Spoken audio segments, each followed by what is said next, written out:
இன்ஷா அல்லாஹ் நம்ம இன்றைக்கி வந்து சூரா 31 பார்ப்போம். லுக்மான் அப்படிங்கிற அவர் வந்து ஒரு ஞானமுள்ள மனிதர்னு நல்லா சொல்கிறார். அவரோட பேர்லேயே ஒரு சூறாவையும் அல்லாஹ் நம்மளுக்கு கொடுத்துருக்கிறார். 31வது அத்தியாயம் லுக்மான். அதில் நம்மளுக்கு நிறைய படிப்பினைகள் இருக்குது. அல்லாஹ் வந்து நம்மளுக்கு வந்து ஒரு விஷயத்தை குரானில் கொடுத்துருக்குறாங்க அப்படின்னா அது நமக்காகத்தான். அது வந்து வரலாறாக இருக்கலாம், இல்லாட்டி சட்டத்திட்டங்களாக இருக்கலாம், முன்னாடி நடந்த சம்பவங்களை வந்து விவரித்து பூமியை எப்படி படைத்தோம் அப்படிங்கிறது எல்லா விஷயத்தையுமே அல்லாஹ் நம்மளுக்கு வந்து இந்த குரானில் சொல்லித்தராங்க. அதில் வந்து லுக்மான் அவர் ஒரு தந்தையா அவரோட மகனுக்கு எப்படி அறிவுரை கூறினார் அப்படிங்கிற விஷயத்தையும் குரானில் வந்து நமக்கு அல்லாஹ் கற்றுக் கொடுக்கணும். ஸோ நம்ம வந்து இப்போ அல்லாஹ் நம்மளை வந்து திருமண வயது வந்தவங்களை திருமணம் செய்ய சொல்லி ஊக்கப்படுத்துங்க அப்படிங்கிறது எதுக்காகனா அந்த ஒரு ஃபேமிலி அந்த ஒரு கட்டமைப்புக்குள்ளே போகணும் அப்படிங்கிறது தான். சரிங்களா? ஸோ அதை வந்து எல்லாம் ஊக்கப்படுத்துகிறாரு.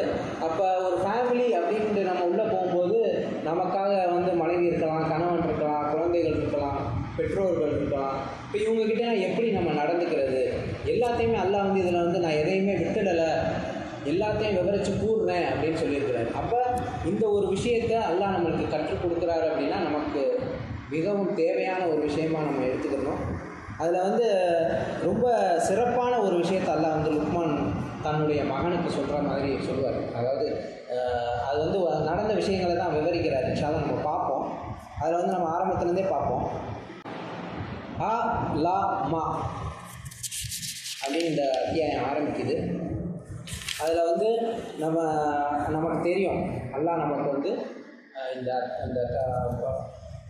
தலைப்பு எழுத்துக்களை எதுக்காக கொடுத்துருக்கிறாருங்கிறது நமக்கு தெரியும். தொடர்ந்து பார்ப்போம். எழுத்துக்களாகிய இவை ஞானத்தை கொண்ட இப்புத்தகத்தின் சான்றுகளாக அமைகின்றன.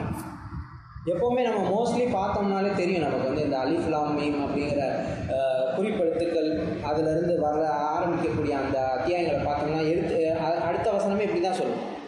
இதுவே ஞானத்தை கொண்ட இப்புத்தகத்தின் சான்றுகளாக அமைகின்றன, இல்லாட்டி இது வந்து இது ஒரு சான்று அப்படிங்கிற விஷயங்களை தொடர்ந்து சொல்லிகிட்டே தான் வருவோம். சில அதுலேயே நம்ம நிறைய விஷயங்களை நம்ம கற்றுக்கொண்டிருக்கிறோம் கடந்த 20 வருஷத்தில். தொடர்ந்து படிப்போம். நன்னறியாளர்களுக்கு ஒரு கலங்கரை விளக்கும் ஒரு கருணையும் ஆகும். இந்த குரான் வந்து நன்னறியாளர்களுக்கு ஒரு கலங்கரை விளக்கும் ஒரு கருணையும் ஆகும். இப்போ நம்ம சொன்ன மாதிரி தான். அதாவது குரான் எதுக்காக நமக்கு இருக்குன்னா நன்னறியாளர்களுக்கு ஒரு கலங்கரை விளக்கு ஒரு கருணை அப்படி தான் நம்ம எடுத்துக்கணும். இதில் இருக்கிற எல்லா வசனங்களுமே நமக்காக ஒரு கலங்கரை விளக்க ஒரு லைட்டாக நம்ம வந்து படிக்கும்போது நமக்கு அதிலிருந்து நாம் பெறக்கூடிய அல்லாட்டிருந்து, அதாவது இப்போது மனிதர்கள் சொல்கிற அறிவுரைகள் இருக்குது, மனிதர்கள் காட்டக்கூடிய அவங்களோட எக்ஸ்பீரியன்ஸ்லேருந்து அவங்க சொல்லக்கூடிய வழிகாட்டுதல்கள் இருக்குது. அதையெல்லாம் விட மிக மேலானது எல்லா ஞானத்தையும் பெற்றவராக அல்லாஹ் இருக்கிறார். அதாவது நமக்கு கைடன்ஸ் கொடுக்குறவங்க கூட எதிர்காலத்தை அறியாதவங்களாக இருப்பாங்க, அவங்களோட ஓன் எக்ஸ்பீரியன்ஸில் சொல்கிறவங்களாக இருப்பாங்க. ஆனால் அல்லாஹ்வுடைய ஞானங்கிறது வந்து முற்றிலும் சூழ்ந்ததாக இருக்குது. அப்படிப்பட்ட ஒருத்தர் வந்து நமக்கு கொடுத்தது தான் இந்த புஸ்தகம். சரிங்களா? ஸோ அப்போ வந்து இதில் அல்லாஹ் சொல்கிறாரு கலங்கரை விளக்கு ஒரு கருணை. நம்மளுடைய வாழ்க்கையை இந்த பூமியில் வாழ்கிறதுக்கு அல்லாஹ் கொடுத்த ஒரு கருணையாக தான் இந்த குரான் இருக்குது. அதனால் நம்ம இதில் இருக்கக்கூடிய எல்லா விஷயங்களையும் மிகவும் கவனத்தோடு எடுத்து ஃபாலோ பண்ணக்கூடிய ஒன்றாக தான் இருக்குது நன்னறியாளர்கள். அதை தான் சொல்கிறார், நன்னறியாளர்களுக்கு ஒரு கலங்கரை விளக்கும் ஒரு கருணையும் ஆகும். அவங்க என்ன செய்வாங்க? அவர்கள் தொடர்பு தொழுகைகளை கடைபிடிப்பார்கள், கடமையான தர்மத்தை கொடுப்பார்கள், மேலும் மறு உலகை குறித்து அவர்கள் பரிபூரணமான உறுதியோடு இருப்பார்கள். அவர்கள் தங்கள் இரட்சகரிடமிருந்து வந்த வழிகாட்டலை பின்பற்றுகின்றனர், மேலும் அவர்களே வெற்றியாளர்கள். நன்னறியாளர்கள்னு நல்லா சொல்லிட்டாரு. அவங்க எப்படி இருப்பாங்க அப்படிங்கிறத தான் நம்ம பார்க்கணும். தொடர்பு தொழுகைகளை கடைபிடிக்கக்கூடியவங்களாக இருப்பாங்க, ஜக்காத்து கொடுக்கக்கூடியவங்களாக இருப்பாங்க, மறு உலகை குறித்து அவர்கள் பரிபூரணமான உறுதியோடு இருப்பாங்க. அவர்கள் தங்கள் இரட்சகரிடமிருந்து வந்த வழிகாட்டலை பின்பற்றுகின்றனர். அல்லாஹ்விலிருந்து வரக்கூடிய வழிகாட்டல் என்ன? இந்த குரான். அதை நம்ம பின்பற்றக்கூடியவங்களாக இருக்கிறாங்க நன்னறியாளர்கள். அவர்களே வெற்றியாளர்கள். இப்படி இருக்கக்கூடியவங்க தான் வெற்றியாளர்கள். தொடர்ந்து படிப்போம். மனிதர்கள் மத்தியில் அடிப்படையற்ற ஹதீஸ்களை ஆதரிப்பவர்கள் இருக்கின்றனர். மேலும் இவ்விதமாக அறிவின்றி மற்றவர்களை கடவுளின் பாதையிலிருந்து திருப்புகின்றனர். மேலும் அதனை வீணாகவும் எடுத்துக்கொள்கின்றனர். இழிவு நிறைந்ததொரு தண்டனைக்கு இவர்கள் உள்ளாகிவிட்டனர். அப்போ இப்படி இல்லாதவங்க யார் அப்படின்னா அறிவற்ற ஹதீஸ்கள்னால் நம்ம வந்து முகமதியர்கள் வச்சிருக்கிற ஹதீஸ்கள் மட்டும் அப்படின்னு மட்டும் எடுக்க தேவையில்லை. எல்லாமே அறிவற்ற விஷயங்கள் குரானை தவிர. ஆனால் அதாவது நம்ம அப்படி குரானை தவிர எல்லாத்தையுமே புறக்கணிச்சிடணும் அப்படிங்கிறது இல்லை. அறிவற்ற விஷயங்களை தான் நம்ம புறக்கணிக்கணும். ஏன்னா அல்லாஹ் வந்து இந்த பூமியில் போய் சுற்றி பாருங்கள், முன்னாடி நடந்தவர்களுக்குள்ள நடந்த விளைவுகளை பாருங்கள், இல்லாட்டி முன்னாடி நடந்ததுலேருந்து கற்றுக்குங்க அப்படின்னு சொல்கிறாங்க. அதனால் அந்த கற்றுக்கொள்கிறதுக்காகவும் அறிவான விஷயங்களை நம்ம கண்டிப்பாக எடுத்துக்கலாம். ஆனால் ஃபாலோ பண்ணுறதுக்கு அல்லாஹ்வுடைய வார்த்தைகள் தான் நமக்கு தேவைப்படுது. அப்போ அந்த மாதிரி சொல்கிறார். இதில் வந்து அறிவற்ற இருக்குது. இவ்விதமாக அடிப்படையற்ற ஹதீஸ்களை ஆதரிப்பவர்கள் எப்படி ஆதரிக்கிறாங்க அப்படின்னா மார்க்கத்தின் ஆதாரமாக ஆதரிக்கிறாங்க. அதைத்தான் அல்லாஹ் வந்து கடுமையாக கண்டனம் செய்கிறார். அப்படிப்பட்டவர்களை பற்றி தான் சொல்கிறார். மேலும் இவ்விதமாக அறிவின்றி மற்றவர்களை கடவுளின் பாதையிலிருந்து திருப்புகின்றனர். குரான் வேணாம், ஹதீஸுகளை எடுத்துக்கலாம், வேறு அடிப்படையற்ற செய்திகளை நம்ம ஃபாலோ பண்ணலாம் அப்படிங்கிறது. மேலும் அதனை வீணாகவும் எடுத்துக்கொள்கின்றனர். இழிவு நிறைந்ததொரு தண்டனைக்கு இவர்கள் உள்ளாகிவிட்டனர். மேலும் அவர்களில் ஒருவனுக்கு நமது வெளிப்பாடுகள் ஓதி காட்டப்படும் போது அவற்றை அவன் ஒருபோதும் கேளாதவதைப் போலவும் அவனது காதுகள் செவிடானதைப் போலவும் ஆணவத்துடன் அவன் திரும்பி சென்று விடுகின்றான். வலி நிறைந்ததொரு தண்டனையை அவனுக்கு வாக்களிப்பீராக. அப்போ ஒரு நான் எப்படி நம்பிக்கையற்றவர்களை பற்றி தான் அல்லாஹ் சொல்கிறார். நன்னெறியாளர்களாக இல்லாதவங்களை பற்றி அல்லாஹ் சொல்கிறார். அவங்க எப்படி இருப்பாங்கன்னா நமது வெளிப்பாடுகள் ஓதி காட்டப்படும் போது அவங்க வந்து ஒருபோதும் கேட்கக்கூடிய. இப்போ முன்னாடி வசனம் 2வது அத்தியாயத்திலாம் பார்த்தோம்னா நீங்கள் சொல்கிறத அவங்க கேட்குறாங்க, ஆனால் அவங்க காதுகளில் முத்திரையிட்டுறோம் அப்படின்னு நல்லா சொல்கிறார். அப்போ அவங்க அப்படி அதாவது அல்லாஹ் சொல்கிறாரு, நான் நாடினா எல்லாத்தையுமே நம்பிக்கையாளர்களாக ஆக்கிடுவேன் அப்படின்னு. ஏன் ஆக்கலை அப்படின்னா அல்லாஹ் வந்து அவர் அந்த ஆன்மாக்களுடைய நிலையை பற்றி அறிஞ்சிருக்கிறாரு. அப்போ ஏன் இந்த பூமி படைக்கப்பட்டிருக்கு அப்படின்னா நன்னெறியாளர்களையும் அறிஞ்சிருக்கிறார். அவங்க காப்பாற்றப்படணும் அப்படிங்கிறதையும் கடவுள் தெளிவாக அறிஞ்சிருக்கிறாரு. அவர்களுக்காகத்தான் இந்த பூமி, வானம், நட்சத்திரம், நம்மளுடைய இந்த வாழ்க்கை, நம்மளோட சுற்றி இருக்கிறவங்க எல்லாமே வந்து இந்த நன்னெறியாளர்களுக்காகத்தான். ஆடு மாடு எல்லாமே. ஸோ அப்போ வந்து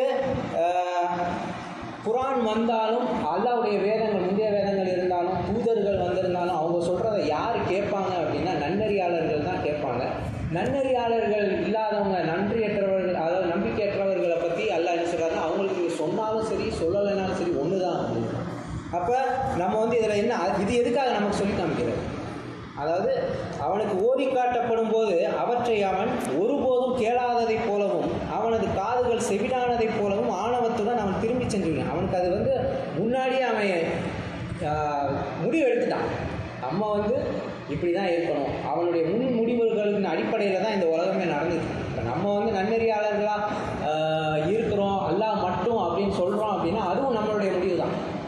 அல்லாஹ் வந்து அதை வந்து தான் நாடியவர்களுக்கு நடத்துனேங்கிறார். அந்த சப்ஜெக்டில் வந்து ஒரு லைன் தான். அதை வந்து நம்ம புரிஞ்சுக்கிறது ரொம்ப என்ன சொல்கிறது, ஒரு ஆழ்ந்த சிந்தனை இருக்கணும் அதுக்கு. அது வந்து நம்ம நிறைய கேள்விகள் வரும். அப்போ இப்படின்னா இப்படி அல்லாஹ் நாட்டப்படி தான் நடக்கும் அப்படின்னா அப்போ நம்ம எதுவும் முடிவு எடுக்க தேவையில்லையா? இப்படின்ற மாதிரியான கேள்விகளுக்கெல்லாம் போக தேவையில்லை. அல்லாஹ் கொடுத்த அந்த குரானை நம்ம பற்றி பிடிச்சிக்கிறணும். அதை தான் அல்லாஹ் சொல்கிறாரு. பற்றி பிடிச்சிக்கிட்டோம்னா நமக்கான வழிகாட்டுதல் கிடைக்கும்.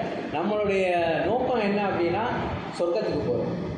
நம்ம வந்து சொர்க்கத்துக்கு போகணுன்னா என்ன பண்ணணும் அப்படின்னா லா இலாஹ இல்லல்லாஹ் அந்த கட்டளையை பற்றி பிடிச்சிக்கிறோம், அதை ஃபாலோ பண்ணணும். இந்த தேவையில்லாத நடுவில் வர்ற அந்த சந்தேக கேள்விகள் அதெல்லாம் வந்து அல்லாஹ் சொல்கிறார். வேறு வசனங்களில் நம்ம பார்க்கலாம், எனக்கு வசனம் நம்பரை தெரியல.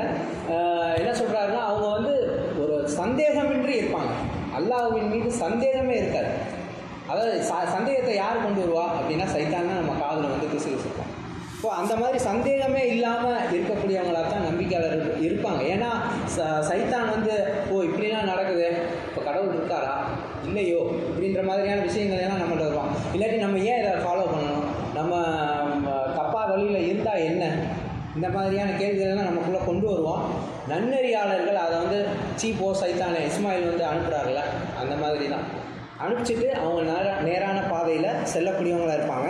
ஆனால் நன்னெறியாளர்கள் இல்லாதவங்க என்ன செய்வாங்கன்னா அவங்க காதில் கேளாததை போலவும் அல்லது காதுகள் செவிடானதை போலவும் ஆணவத்துடன் அவன் திரும்பி சென்று விடுகின்றான். வலி நிறைந்ததொரு தண்டனையை அவனுக்கு வாக்களிக்கிறான். அப்படிப்பட்டவனுக்கு வலி நிறைந்ததொரு தண்டனையை வாக்களிக்க சொல்கிறார். நிச்சயமாக நம்பிக்கை கொண்டு நன்னெறியானதொரு வாழ்வு நடத்துவோர் ஆனந்தமயமான தோட்டங்களுக்கு தகுதி பெற்றுவிட்டனர். நிரந்தரமாக அங்கு அவர்கள் தங்கியிருப்பார்கள். இது கடவுளின் சத்தியமான வாக்குறுதியாகும். அவர் எல்லாம் வல்லவர், ஞானம் இருந்தவர். தொடர்ந்து படிக்கிறேன். நீங்கள் காணக்கூடிய தூண்களின்றி வானங்களை அவர் படைத்தார். உங்களோடு சேர்ந்து அது உருண்டு விடாதிருக்கும் பொருட்டு பூமியின் மீது நிலைப்படுத்துகளை அவர் நிர்மாணித்தார். மேலும் அனைத்து வகை பிராணிகளையும் அதன் மீது அவர் பரப்பினார். அனைத்து வகையான அழகிய தாவரங்களையும் வளர்ப்பதற்காக விண்ணில் இருந்து தண்ணீரை நாம் இறக்கி அனுப்புகின்றோம். அதாவது இந்த பூமியை எப்படி படைச்சேன் அப்படிங்கிறத சொல்ல. நீங்கள் காணக்கூடிய தூண்கள் இன்றி அப்படின்னா அந்த தூண்கள் இருக்கலாம், நம்ம தான் பார்க்க முடியாமல் இருக்கும். காணக்கூடிய நம்மளால பார்க்க முடியலை, ஆனால் தூண்கள் இருக்கலாம். தூண்கள் எப்படி இருக்குன்னா அதையும் நம்ம கற்றுக் கொடுக்குறாரு எல்லாம். இந்த பூமி வானம் எப்படி இருக்குது அப்படிங்கிறத ஐன்ஸ்டீன் ஒரு எக்ஸாம்பிளில் சொல்லுவார். அவர் அவருடைய தியரியில் சொல்லுவார். அதில் பார்த்தோன்னா தூண்கள் இல்லாமல் தான் இருக்கும். அவர் சொல்கிற அந்த தியரியே தூண்கள் இல்லாத மாதிரியான வானத்தை தான் அவர் எக்ஸ்பிளைன் பண்ணுறாரு. எப்படி ஒவ்வொரு கோள்களும் மிதக்குது அப்படிங்கிறத அதை நீங்கள் பாருங்கள், நீங்கள் சர்ச் பண்ணி பார்த்தீங்கன்னா தெரியும். அது எப்படி மிதக்குது அப்படிங்கிறத சொல்லும்போது நமக்கு அல்லாஹ் சொன்ன இந்த வசனம் ஞாபகம் கண்டிப்பாக வரும். தூண்கள் இல்லாமல் எப்படி நம்ம படைச்சிருக்கோம், ஏன் எப்படி இது மிதக்குது அப்படின்னா அது ஒரு கிராவிட்டி ஃபோர்ஸ், அதில் தான் மிதக்குது. அதை எப்படி அல்லாஹ் அவருடைய விதியின்படி அதை அமைச்சிருக்கு. அதை நம்ம யோசிச்சு அதை நம்ம பார்த்தோம்னாலே நம்மளுக்கு தெரியும் இது தூண்கள் இல்லாமல் படைச்சிருக்கு. ஆனால் ஏதோ ஒரு ஃபோர்ஸ் தாங்கிட்டு இருக்குல்ல, அதைத்தான் நம்ம தூண்களாக நம்ம அது ஏதோ ஒன்று இப்போ சுற்றி இங்கே எதுவுமே இல்லை அப்படின்னா, தூண்களே இல்லைனாலும் இப்போ இது இருக்குது, இந்த ஸ்லாப் மேலே இருக்குது அப்படின்னா, சீலிங் இருக்குது அப்படின்னா ஏதோ ஒன்று தாங்கிட்டு தானே இருக்கணும், தாங்கிட்டு தான் இருக்கணும் இல்லையா? ஸோ அப்படி தான் நம்ம அதை புரிஞ்சுக்கணும். தூண்கள் காணக்கூடிய தூண்கள் இன்றி படைச்சேன் அப்படின்னாருன்னா நம்மளால் பார்க்க முடியல, ஆனால் ஏதோ ஒரு ஃபோர்ஸ் அதை தாங்கிக்கிட்டு இருக்குது. அதுதான் நம்ம புரிஞ்சுக்கணும். இன்ஷா அல்லாஹ் தொடர்ந்து அந்த விஷயங்களை நீங்கள் யார் பார்க்கலன்னா பாருங்கள். ஐன்ஸ்டீனுடைய தியரிப்படி அது எப்படி வானம் எப்படி கட்டமைக்கப்பட்டிருக்கு அப்படிங்கிறத அவர் சொல்லுவார். அது நிறைய யூடியூப்பில் அதை எக்ஸ்பிளைன் பண்ணுவாங்க. அதை நீங்கள் பார்க்கலாம். ஃபிசிக்கலாக நம்மளுக்கு அவர் அதை எப்படி அது இருக்குதுன்னு தியரியாக தான் எழுதியிருக்கிறாரு. அவர் எழுதுனதை அதுக்கப்புறம் வந்தவங்க அதை ப்ரூஃப் பண்ணியிருக்காங்க. அதை நம்ம யூடியூப் வீடியோவில் பார்க்கலாம். வானம் எப்படி அது மிதக்குது அப்படிங்கிறது. இன்ஷா அல்லாஹ் தொடர்ந்து படிப்போம். ஒரே ஒரு வசனம் படிச்சுட்டு முதலுக்கு முடிச்சுருவோம் இன்ஷா அல்லாஹ். கடவுளின் படைப்பு இத்தகையதே. அவருடன் நீங்கள் அமைத்து கொள்ளும் போலி தெய்வங்கள் எதனை படைத்திருக்கின்றன என்பதை எனக்கு காட்டுங்கள். உண்மையில் வரம்பு மீறுபவர்கள் மிக நெடிய வழிகேட்டில் இருக்கின்றனர். கடவுளுடைய படைப்பு இப்படித்தான். அதாவது அவருடைய விதியின்படி அவருக்கு தெரியும் எல்லாமே. அப்போ அவர் தன்னுடைய விதியின்படி அதைத்தான் நம்ம இப்போ ஃபிசிக்ஸ் அப்படிங்கிற விஷயத்தை நம்ம கற்றுக்கிட்டு அதை அல்லாஹ் விதித்த அந்த வேதியியல் கணக்குப்படி தான் நடந்துக்கிட்டு இருக்கு. அதை நம்ம என்ன செய்கிறோம், இன்றைக்கி சயின்டிஸ்ட் இது இப்படி இருக்குது, பந்தை தூக்கி போட்டால் அது கீழே வரும் அப்படிங்கிறது விதி, அது அல்லாஹ் அமைச்ச விதி. ஆனால் இந்த பூமி இப்படி இருக்குது, பந்தை இப்படி தூக்கி போட்டால் இப்படி வருங்கிறது நம்ம அல்லாஹ் அமைச்ச விதியைத்தான் நாம் கண்டுபிடிச்சி அதன் மூலமாக நம்ம நிறைய அப்ளிகேஷன். இப்போ ராக்கெட் விட்றாங்க அப்படின்னா பந்தை தூக்கி போட்டால் எப்படி மேலே போய்கிட்டே இருக்குமா? போயிட்டே இருக்கணும்னா நம்ம என்ன செய்யணும், அதுக்கேற்ற ஃபோர்ஸ் கொடுக்கணும். அப்போ அப்படி தான் ராக்கெட்டு இந்த மாதிரிலாம் விட்றாங்க இல்லையா?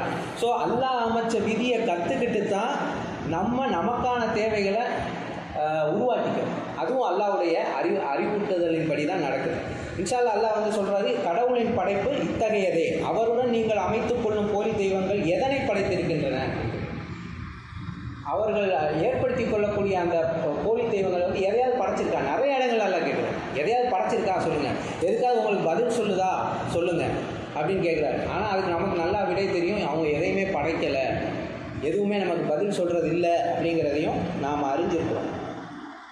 அப்படி இருக்குன்னா காமிங்க அப்படின்னும் சொல்கிறார். உண்மையில் வரம்பு மீறுபவர்கள் மிக நெடிய வழிகேட்டில் இருக்கின்றனர். இன்ஷா அல்லாஹ் தொடர்ந்து படிப்போம். இதில் தூபுதெல்லாம் கடவுளிடம் பாவம் மன்னிப்பு போகும். அல்ஹம்துலில்லாஹ் அஷ்ஹது அன் லா இலாஹ இல்லல்லாஹ் வஹ்தஹு லா ஷரீக லஹ்.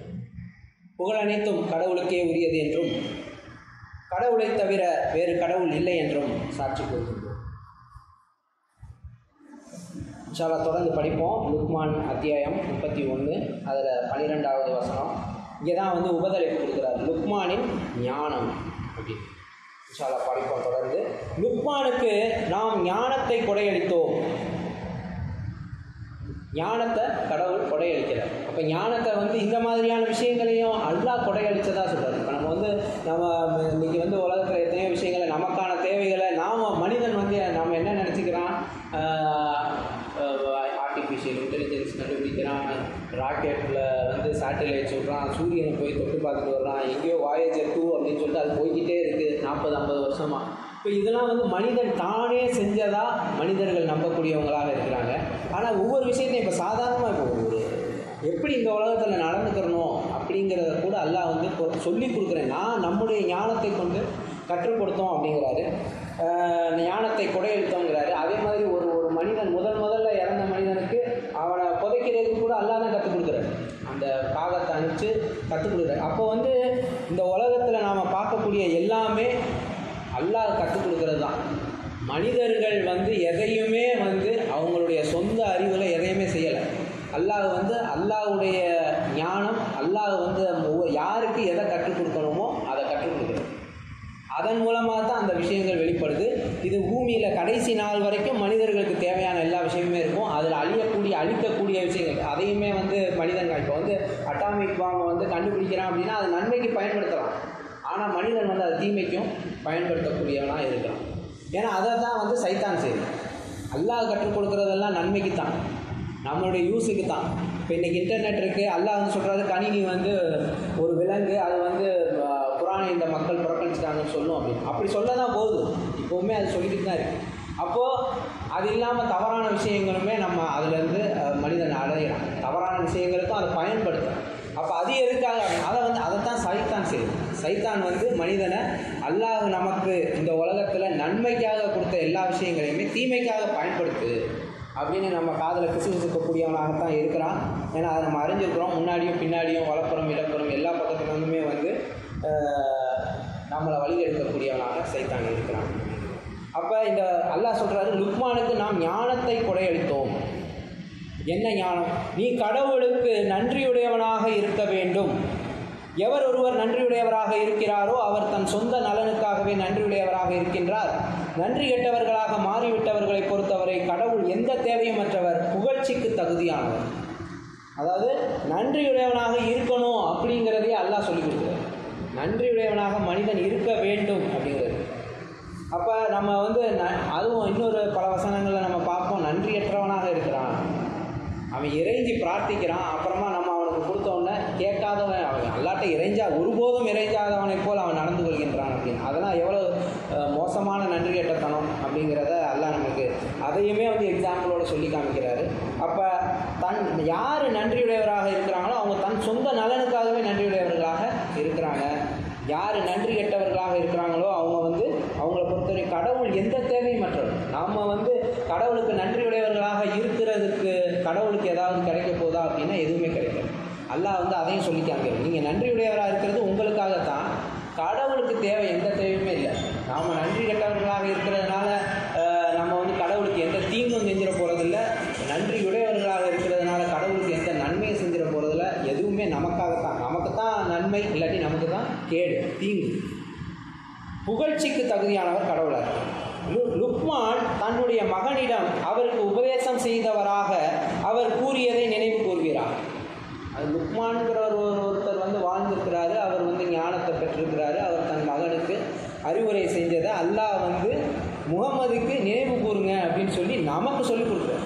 என்ன சொல்லிக் கொடுக்குறாரு? என் மகனே, லுக்மான் சொன்னது அந்த கான்வர்சேஷன், என் மகனே, கடவுளுடன் போலி தெய்வங்கள் எதனையும் அமைத்து கொள்ளாதே. போலி தெய்வ வழிபாடு மிகப்பெரியதோர் அநீதியாகும். போலி தெய்வ வழிபாடு மிகப்பெரியதோர் அநீதி. அநீதி அப்படிங்கிறதுனா என்ன அப்படிங்கிறதையும் அல்லாஹ் வந்து இன்னொரு இடத்துல நமக்கு சொல்லி காமிக்கிறார். என்னென்னா, நீங்கள் வந்து உங்கள் பிள்ளைகளுக்கு வந்து எல்லாத்தையும் சொல்லிவிட்டு அவங்க வந்து இன்னொருத்தருக்கு நன்றி செலுத்தினா நீங்கள் அதை வந்து எப்படி எடுத்துப்பீங்க அப்படின்னு கேட்குறோம். அதை தான் நம்ம வந்து எடுத்துக்கலாம். அதுதான் வந்து அநீதி. அல்லாஹ் நமக்கு எல்லாத்தையும் கற்றுக் கொடுத்து அல்லாஹ் நம்மளை படைச்சி நமக்கான எல்லா விஷயங்களையுமே செய்யும்போது நாம் அல்லாஹ்வுக்கு நன்றி செலுத்தாமல் இன்னொருத்தருக்கு நன்றி செலுத்துறது, இன்னொருத்தரை புகழ்கிறது, இன்னொருத்தருக்கு அவர் தான் வந்து தனக்கு எல்லாமே செய்வார் அப்படின்னு நம்புறதுங்கிறது வந்து ஒரு மிகப்பெரிய அநீதி. அந்த குற்றத்தை அல்லாஹ் என்றைக்குமே மன்னிக்கிறது. அந்த எதை வேணாலும் நான் மன்னிப்பேன், ஆனால் வந்து போலி தெய்வ வழிபாடை நான் மன்னிக்கவே மாட்டேங்கிறாரு. அது அநீதின்னு நல்லா சொல்கிறேன். அப்போ இதுக்கு முன்னாடி தான் பார்க்குறோம் நம்ம, இதுக்கு முன்னாடி வசனத்தில் தான் என்ன சொல்கிறாரு, நீங்கள் நன்றி செலுத்துறதுனால எனக்கு அல்லாவுக்கு எந்த தேவையும் இல்லை. அப்போ இந்த மாதிரியான அநீதி செய்கிறதுனாலே அல்லாவுக்கு ஏதாவது கெட்டது நடந்துட போதான்னா அப்படி இல்லை. ஆனால் அல்லாஹ் சொல்கிறாரு இது அநீதி, அல்லாவுக்கு எந்த தேவையுமே கிடையாது. ஆனால் அல்லாஹ் அதை விரும்புகிறார். நான் வந்து உங்களை படைச்சிருக்கிறேன், உங்களுக்கு எல்லாமே நான் கொடுக்குறேன். அவருக்கு நன்றி செலுத்துறதையும் அவருக்கு போலி தெய்வங்களை வைக்காமல் இருக்கிறதையும் அல்லாஹ் விரும்புகிறார். அவருக்கு அந்த உரிமை இருக்குது, விரும்பக்கூடிய. அவர் வந்து அதை வந்து புகழ்ச்சிக்கு தகுதியானவராக இருக்கிறாரு, எல்லாம் வல்லவராக இருக்கிறாரு. ஆனால் அதனால் அவருக்கு ஏதாவது தேவை இருக்கா, அவருக்கு வந்து ஏதாவது நன்மையோ தீமையோ நடக்குமானா இல்லை. ஆனால் அதை வந்து அல்லாஹ் வந்து அதை வந்து அப்படி செய்கிறவங்களுக்கு வாழ்வாதாரங்களை அதிகரிக்கிறாரு, மன்னிப்பை கொடுக்குறாரு, மீட்டெடுக்கிறாரு, என்றென்றும் நிலைத்திருக்கக்கூடிய சொர்க்கத்தை தருங்கிறாரு. இதெல்லாம் வந்து இதுக்கு முன்னாடி வசனத்தில் படித்த மாதிரி தன்னுடைய சொந்த நலனுக்காகவே. அப்போது அமைத்து கொள்ளாதே போலி தெய்வ வழிபாடு மிகப்பெரியதோர் அநீதியம். தொடர்ந்து அடுத்த வசனம் 2ஆம் கட்டளை அப்படின்னு உபதலை. அவனுடைய பெற்றோரை கண்ணியப்படுத்துமாறு மனித படைப்பை நாம் ஏவினோம். 2வது அல்லாஹ் சொல்றாரு, அவனுடைய பெற்றோரை கண்ணியப்படுத்துமாறு மனித படைப்பை நாம் ஏவினோம். அவனுடைய தாய் அவனை சுமந்தாள், மேலும் அந்த சுமை கனத்துடன் மேலும் கனம் கூடிக்கொண்டே சென்றது. பால்குடி மறக்கச் செய்யப்படும் வரை அதற்கு 2 வருடங்கள் தீவிர கவனம் எடுத்துக்கொள்ள வேண்டியது இருக்கின்றது. நீங்கள் எனக்கும் உங்களுடைய பெற்றோர்களுக்கும் நன்றியுடையவர்களாக இருக்க வேண்டும். இறுதி விதி என் வசமே உள்ளது. இப்போ முன்னாடி வசனத்தையே நம்ம இதை கனெக்ட் பண்ணலாம். அதாவது அல்லாஹ் வந்து நான் படைச்சிருக்கிறேன், போலி தெய்வங்களை அமைக்காதீங்க, நன்றியுடையவர்களாக இருங்க, நன்றியற்றவர்களாக இருக்காதீங்க, நன்றியுடைய. அதனால் வந்து அல்லாஹ்வுக்கு எந்த ஒரு தேவையும் இல்லை அப்படிங்கிறதே சொல்கிறாரு. அதுக்கு அடுத்து என்ன சொல்கிறாருன்னா, 2வது பெற்றோர்களுக்கு நீங்கள் வந்து கண்ணியப்படுத்துங்க அப்படின்னு சொல்லுங்கள். அது ஏன் கண்ணியப்படுத்துங்க அப்படின்னா, அல்லாஹ் வந்து நம்மளை படைச்சிருக்காருல்ல. அப்போ நம்மளை வந்து ஒரு பெற்றோர் வந்து அந்த 2 வருஷம் பால்குடி மறக்க செய்யும்படி மிக தீவிரமான கவனம் எடுத்துக்கொள்ள முடியும். அவங்க தான் நம்மளை எடுத்துக்கிறாங்க. பெற்றோர்கள் தான் நம்மளை வந்து அந்த கவனம் எடுத்து நம்மளை வளர்த்து எடுக்கிறாங்க. அந்த கவனம் எடுக்கலைன்னா நம்ம அங்கேயே முடிஞ்சிருக்கும். அப்போ அந்த நன்றியை வந்து நம்ம இங்கே வந்து பெற்றோர்களுக்கு கரெக்டாக செஞ்சால் தான் அல்லாஹ்வுக்கே நம்ம நன்றி செலுத்த முடியும். ஃபஸ்ட்டு நம்ம இங்கே கண்ணால் பார்க்குறோம்ல, நம்மளை எடுத்தவங்கள நம்ம கண்ணால் பார்க்குறோம், அவங்க நம்மளை எப்படி வளர்க்குறாங்க. இப்போ ஒன்றும் இல்லை, நம்ம பெற்றோர்கள் நம்ம வளர்த்ததை பார்க்கலைனாலும் நம்ம பிள்ளைகளை வளர்க்குறத பார்ப்போம். இல்லாட்டி மற்றவர்கள் வந்து பிள்ளைகளை எப்படி வளர்க்குறாங்க 2 வருஷம் அப்படிங்கிறதெல்லாம் நம்ம வந்து கண்கூட பார்த்துக்கிட்டே இருக்கும். அப்போ வந்து அந்த நன்றி எறிதல், அதுதான் எல்லாம் சொல்கிறார். இங்கே என்ன சொல்கிறாருன்னா, அந்த விஷயத்தை சொல்கிறார். பெற்றோர்களுக்கு, அதாவது நீங்கள் எனக்கும் உங்களுடைய பெற்றோர்களுக்கும் நன்றியுடையவர்களாக இருக்க வேண்டும். இறுதி விதி என் வசமே உள்ளது. நன்றியுடையவர்களாக இருக்கணும். அதாவது அல்லாஹ் வந்து எனக்கு நன்றியுடையவர்களாக இருங்கன்றாரு. 2வது கட்டளையில் பெற்றோர்களுக்கு நன்றி, எனக்கும் பெற்றோர்களுக்கும் நன்றியுடையவர்களாக இருங்க. அப்போ எவ்வளோ ரொம்ப முக்கியமான ஒரு விஷயம். நம்ம இப்போ இங்கே அதை நம்ம ஃபாலோ பண்ணலை அப்படின்னா நம்மளால் கண்டிப்பாக அல்லாஹ்வுக்கு நன்றி செலுத்துறதுலையும் நம்ம வந்து குறைபாடு உடையவர்களாக தான் இருப்போம். ஏன்னா நம்மளுடைய பெற்றோர்களையே நாம் வந்து கண்ணியப்படுத்தாமல் இருக்கிறோம், அவர்களுக்கு நன்றியுடையவர்களாக இல்லாமல் இருக்கிறோம் அப்படின்னா நாமளே வந்து பரிசோதனை பண்ணி பார்த்துக்கிறோம். இன்ஷா அல்லாஹ் நம்ம எப்படி இருக்கிறோம் அப்படிங்கிறது. ஏன்னா இது 2வது கட்டளையாக இருக்குது. அதை ஞானத்துடன் கொடையெடுத்தோம் அப்படிங்கிறார். ஞானத்தை கொடையெடுத்தோம்னு சொல்லிட்டு தான் அவர் வந்து அவர் மகனுக்கு சொல்கிற விஷயத்தை நமக்கு சொல்லி காமிக்கிறாரு. இன்ஷா அல்லாஹ் தொடர்ந்து படிப்போம். என்னுடன் ஏதேனும் போலி தெய்வங்களை அமைத்து கொள்ள அவர்கள் உண்மை நிர்பந்திக்க முயற்சித்தால் அவர்களுக்கு கீழ்ப்படியும். இது ஒரே ஒரு விஷயம் தான் நல்லா சொல்கிறேன். பெற்றோர்களுக்கு என்ன சொல்கிறார் அப்படின்னா, அவங்க என்னோட போலி தெய்வங்களை அமைச்சிக்கிறதுக்கு உங்களை நிர்பந்தித்தால் நீங்கள் அதை செய்யாது. அப்போ அதை தவிர மீதி எல்லாத்தையுமே அவர்கள் சொல்கிறத நம்ம கேட்கத்தான் வேணும். அவர்களுக்கு கீழ்ப்படியாதீங்க அப்படின்னு சொல்கிறார். ஆனால் தொடர்ந்து அவர்களை இவ்வுலகில் நல்ல முறையில் நடத்துவீராக. அப்படி சொல்லியிருந்தா கூட அந்த விஷயத்துக்கு கீழ்ப்படியாதீங்க, ஆனால் தொடர்ந்து அவர்களை இவ்வுலகில் நல்ல முறையில் நடத்துவீராக. என்னை சரணடைந்தோருடைய பாதையை மட்டும் நீர் பின்பற்ற வேண்டும்.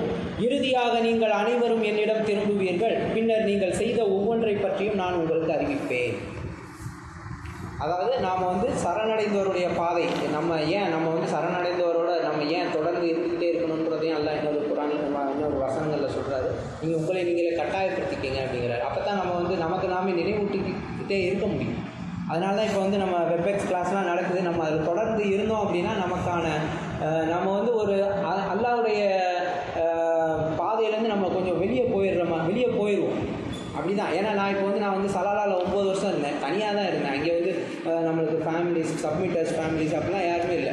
ஆனால் அதாவது தொழுவோம், நோன்பு வைப்போம், தர்மம் கொடுப்போம், இதை தவிர எதுவுமே கிடையாது, எந்த கனெக்ஷனுமே கிடையாது. சும்மா இருந்தால் ஜாலியாக நம்ம வந்து குரான் கூட படிக்கிறது கிடையாது. இப்போ வெளியே போவோம், சுற்றுவோம், வருவோம், சாப்பிடுவோம், அதாவது ஒரு லைஃப்பை என்ஜாய் பண்ணுறது அப்படிங்கிற மாதிரி. ஆனால் வந்து நம்பிக்கையாளர்களோடு இருக்கும்போது நம்ம வந்து தொடர்ந்து நம்ம வந்து தவறான விஷயங்களை செய்யாமல் குரானை படிச்சுக்கிட்டு அவருடைய அறிவை பெற்றுக்கிட்டு நல்ல காரியங்களை செய்கிறது.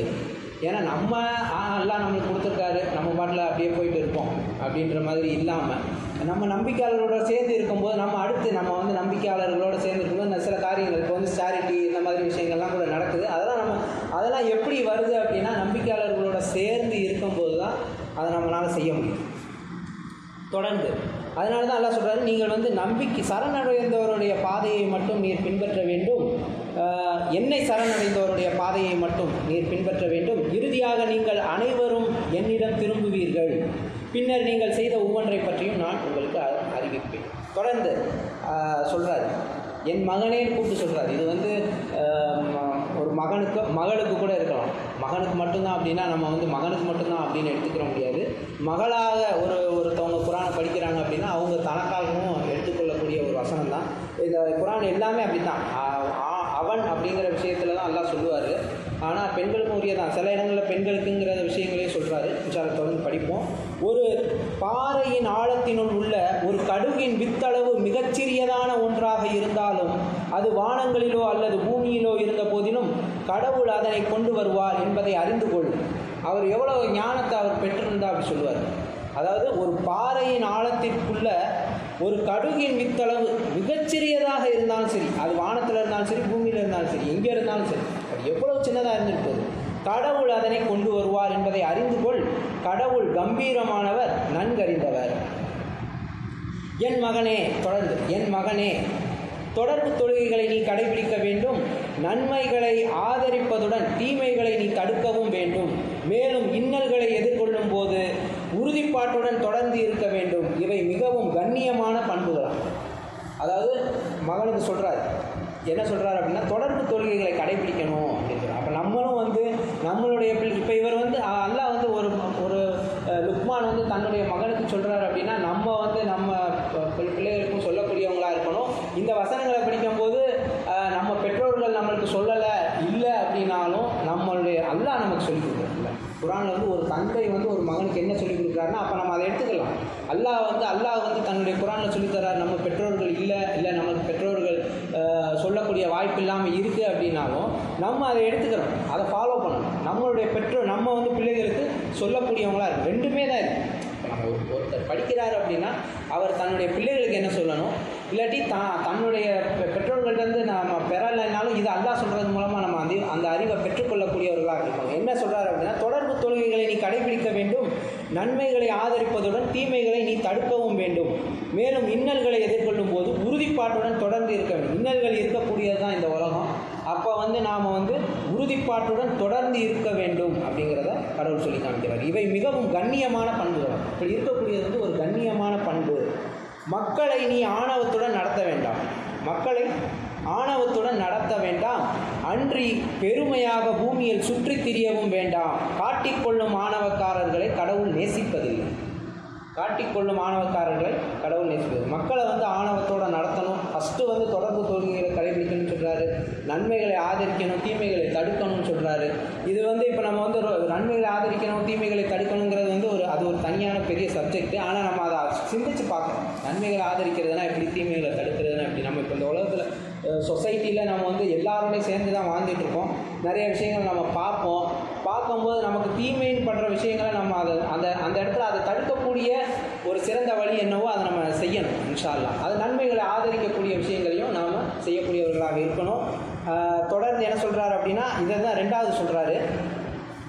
சொல்லிட்டு இன்னல்களை எதிர்கொள்ளும் போது உறுதிப்பாட்டுடன் தொடர்ந்து இருக்க வேண்டும் அப்படிங்கிறத சொல்கிறார். அதுக்கப்புறம் என்ன சொல்கிறாரு, ஆணவத்துடன் மக்களை நடத்தாத, நீ மக்களை ஆணவத்துடன் நடத்த வேண்டாம், பெருமையாக பூமியில் சுற்றி திரியவும் வேண்டாம், பெருமைப்பட்டுக்கிட்டு நான் சுற்றி திரியக்கூடாது அப்படிங்கிறதையும் சொல்கிறார். ஏன்னா நாம் அடைஞ்சிருக்கிற எல்லா விஷயமுமே வந்து நம்மளுடைய புத்தினாலேயோ அல்லது நம்மளுடைய திறமையினாலேயோ எதுவுமே கிடையாது. எல்லாமே அல்லாஹ் நமக்கு கொடுத்ததுனால தான். காட் இஸ் ரன்னிங் எவ்ரிதிங்கிறத நம்ம அறிஞ்சிருக்கிறோம். அல்லாஹ் நமக்கு கொடுத்ததுனால மட்டும்தான் நமக்கு கிடைச்சிருக்கு. நம்மளா அது எவ்வளோ பெரிய விஷயமா இருந்தாலும் சரி, நம்மளா ஒரு துளி கூட அடையலை எதையுமே. அதனால தான் அல்லாஹ் சொல்கிறாரு, பூமியில் பெருமையாக சுற்றி திரியவும் வேண்டாம் அப்படின்னு சொல்கிறார். காட்டிக்கொள்ளும் மாணவக்காரர்களை கடவுள் நேசிக்கிறது. எளிமையாக நடைபோடு, எளிமையாக நடந்து போ, மேலும் உனது குரலை தாழ்த்திக்கொள், குரல்களிலேயே அருவருப்பானது கழுதையின் குரலே ஆகும். அது எவ்வளோ விஷயங்கள் அல்லாஹ் நம்மளுக்கு சொல்லி காமிக்கிறார். ஒரு லுக்மான் அப்படிங்கிற ஒரு மனிதர் தன் மகனுக்கு சொல்லி காமிச்சதை நமக்கு ஏன் சொல்லிக் கொடுக்கணும்? குரானில் எதுக்காக அதை சொல்லித்தரணும்? அப்போ அவ்வளோ பெரிய விஷயத்தை நமக்கு வந்து சொல்லி காமிக்கிறார். இதில் வந்து ஒரு மிகப்பெரிய பாடம் இருக்குது. அப்போ இந்த விஷயங்கள்லாம் நம்ம யோசித்து பார்க்கணும். இப்போலாம் நம்ம இருக்கிறோமா? எளிமையோடு நடைபோடுறோமா? குரலை தாழ்த்தி கொள்கிறோமா? குரல்கள்லேயே அருவருப்பானது கழுதையின் குரலே ஆகும் அப்படின்னு சொல்கிறாரு. ரொம்ப அதாவது சத்தம் போடுறது, எதிர்த்து பேசுகிறது, கத்துறது, இதெல்லாம் வந்து செய்யாதீங்க, எளிமையாக இருங்க அப்படிங்கிறார். வானங்களிலும் பூமியிலும் உள்ள ஒவ்வொன்றையும் உங்களுக்கு பணி செய்வதற்காக கடவுள் ஆக்கி இருக்கின்றார். மேலும் தன் ஆசிகளை கண்கூடானவையும் மறைந்திருப்பவையும், அதாவது தன் ஆசிகளை உங்கள் மீது பொழிந்திருக்கின்றார் என்பதை நீங்கள் பார்க்கவில்லையா? எந்த ஆசிகள்னால் எப்படிப்பட்டவை அப்படிங்கிறத தான் நடுவில் சொல்கிறார். கண்கூடானவையும் மறைந்திருப்பவையும். ஆசிகள்னால் எப்படி இருக்கும்னா நேரடியாகவும் இருக்கும், மறைந்தும் இருக்கும். நம்ம இப்போ வந்து நல்லா இருக்கிறோம்னாலே கடவுளுடைய ஆசி தான். நம்மளுடைய உடம்பு நல்லா இருக்குனாலே கடவுளுடைய ஆசி தான். அப்போ அது மறைஞ்சு தான் இருக்குது. நேரடியாக நமக்கு வந்து ஒரு விஷயம், ஒரு வேலை கிடைக்கிறதோ அல்லது ஒரு நல்ல உணவு கிடைக்கிறதோ, இதெல்லாம் வந்து வெளிப்படையாக நம்ம பார்க்குறோம். ஆனால் நம்மளுடைய ஹெல்த்து அப்படிங்கிறது வந்து அல்லாஹ் நமக்கு கொடுத்தது. நல்ல கைகள், கால், உடல் நலம், இதெல்லாம் வந்து அல்லாஹ் நமக்கு கொடுத்தது. இது மாதிரி மறைவான ஆசிகள் நிறையா இருக்குது. அதை நம்ம யோசித்து சிந்தித்து பார்த்து தான் நம்ம வந்து அப்படி சிந்தித்து பார்த்தா தான் முன்னாடி நம்ம பார்த்த மாதிரி நன்றியுடையவர்களாக இருக்க முடியும். இன்ஷா அல்லாஹ் தொடர்ந்து படிப்போம். நீங்கள் வந்து அதாவது மறைந்திருப்போம், உங்கள் மீது பொழிந்திருக்கின்றார் என்பதை நீங்கள் பார்க்கவில்லையா? இருப்பினும் சில மனிதர்கள் அறிவில்லாமலும் வழிகாட்டல் இல்லாமலும் மேலும் ஒளியூட்டும் வேதம் இல்லாமலும் கடவுளை பற்றி தர்க்கிக்கின்றனர். அதாவது வழிகாட்டல் இல்லை, அறிவில்லை, வேதம் இல்லை, ஒளியூட்டும் வேதம் இல்லை, இது எதுவுமே இல்லாமல் கடவுளை குறித்து தர்க்கித்து கொள்ளக்கூடியவங்களாக இருக்கிறாங்க அப்படின்னு சொல்கிறோம். ஸோ இதிலேருந்து நாம் இன்றைக்கி படித்த பாடங்களை அல்லாட்ட உதவி தேடி அதை ஃபாலோ பண்ணக்கூடியவங்களாக, கடைபிடிக்கக்கூடியவங்களாக இருக்கணும். இன்ஷா அல்லாஹ் அல்லாட்ட துஆ செய்வோம். தொடர்ந்து படிப்போம். அக்கீம் சலாம். தொழுகைக்கு